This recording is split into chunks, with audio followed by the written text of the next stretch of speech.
ప్రముఖ పుణ్యక్షేత్రం శ్రీ తలుపులమ్మ అమ్మవారికి ఎమ్మెల్యే యనమల దివ్య గోపీనాథ్ దంపతులు మహాసంప్రోక్షణ పూజా కార్యక్రమాన్ని శాస్త్రోక్తంగా నిర్వహించారు. అంతకుముందు భక్తుల కోసం నిర్మించే ఎస్కలేటర్ భూమి పూజ చేసిన యనమల దివ్య లోవ దేవస్థానాన్ని అన్ని విధాలా అభివృద్ధి చేస్తామన్నారు. తుని ఎమ్మెల్యే యనమల దివ్య గోపీనాథ్ దంపతులు శ్రీ శ్రీ తలుపులమ్మ తల్లి అమ్మవారిని దర్శించుకున్నారు. ఈవో విశ్వనాథరాజు కార్యదక్షతతో లోవ దేవస్థానం భక్తుల మనోభావాలకు అనుగుణంగా సర్వాంగ సుందరంగా తీర్చిదిద్దే పనులు శరవేగంగా కొనసాగుతున్నాయి. ఇప్పటికే ఆలయ పునర్నిర్మాణ పనులు దాదాపు 80% పూర్తయిన నేపథ్యంలో మిగతా పనులపై విశ్వనాథరాజు దృష్టి సారించారు.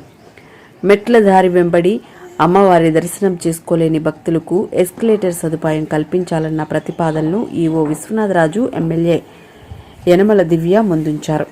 మంచి ఆలోచనలు, మంచి పనులకు ప్రోత్సాహం అందించే ప్రభుత్వ విప్ యనమల దివ్య ఈవో ప్రతిపాదనలకు ఓకే చెప్పారు. అన్ని విధాలా సహకరించేందుకు ముందుకు వచ్చారు. ఈ నేపథ్యంలో ఎస్కలేటర్ శంకుస్థాపనకు వచ్చిన ఎమ్మెల్యేకు ఆలయ మర్యాదలతో దేవస్థానం అధికారులు ఘన స్వాగతం పలికారు. అందరికీ నమస్కారం. ఇవాళ తుని నియోజకవర్గంలో అత్యంత మహిమ కలిగిన లోవ తల్లి తలుపులమ్మ తల్లి దేవస్థానానికి రావడం జరిగింది.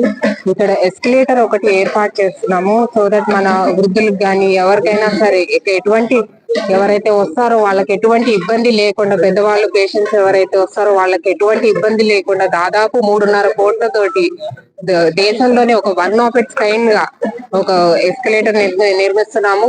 త్వరలో ఇది 3 నెలలు 4 నెలల్లో పూర్తవుతుంది. ఇది అలాగే ఇక్కడ లిఫ్ట్ సౌకర్యం ఒకటి లేదు, అది అవ్వదు కూడా. ఎందుకంటే దాదాపు రోజుకి మనకు ఆషాఢ మాసంలో వచ్చేసి రోజుకి 40,000 మందికి పైగా వస్తారు జనాలు. వాళ్ళందరినీ కూడా తీసుకెళ్లడం అనేది అది అసాధ్యమైన పని. కాబట్టి ఎస్కలేటర్ అనేది మనం ఒకటి ఇక్కడ నిర్మించుకుంటే ప్రజలందరికీ కూడా సౌకర్యం కలిగించినట్టు ఉంటది. అలాగే ఒక సేఫ్టీ మెజర్ కూడా ఉంటుంది. ఇంకొకటి చెప్పాలనుకున్నది ఏంటంటే, నేను మన హైదరాబాద్ లో ఉన్నప్పుడు నాకు తెలిసిన వాళ్ళు వచ్చి దివ్యాని మేము తలుపులమ్మ తల్లి దర్శనం చేసుకోవాలి అన్నారు. అలాగే చేపిస్తాను రండి తప్పకుండా అన్నాను.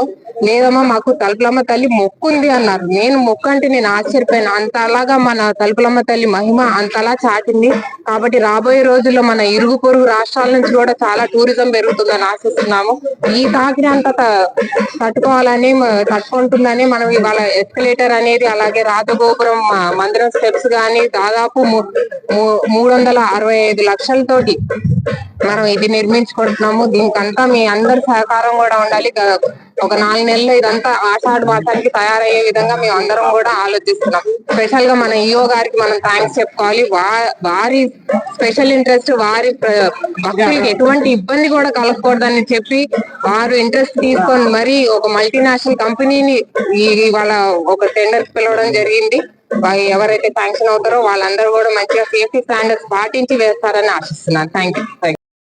భూమి పూజ చేసిన అనంతరం యనమల దివ్య గోపీనాథ్ దంపతులు అమ్మవారిని దర్శించుకున్నారు. ఈ సందర్భంగా 108 కలశాలు, 108 మంది మహిళలతో వేద పండితుల మంత్రోచ్చరణల మహా సంప్రోక్షణ పూజా కార్యక్రమం శాస్త్రోక్తంగా నిర్వహించారు. దేవస్థానం చైర్మన్ గొర్లె అచ్చెన్నాయుడు ఆధ్వర్యంలో జరిగిన ఈ కార్యక్రమంలో సీనియర్ నేతలు యనమల రాజేష్, సుర్ల లోవరాజు, చెంతంనేడి అబ్బాయి, దంతులూరి చిరంజీవిరాజు, అరిగెల నరసింహమూర్తి, మంగళపూడి నాగేశ్వరరావు, యాదాల లోవా కృష్ణ, వెలగ వెంకటకృష్ణారావు, గజ్జి రాంబాబు, బంటుపల్లి అన్వేష్, దోలం మురళీకృష్ణ, జక్కాన రామునాయుడు, సుర్ల బోడయ్య, మంతెన గంగాధర్ తదితరులు పాల్గొన్నారు.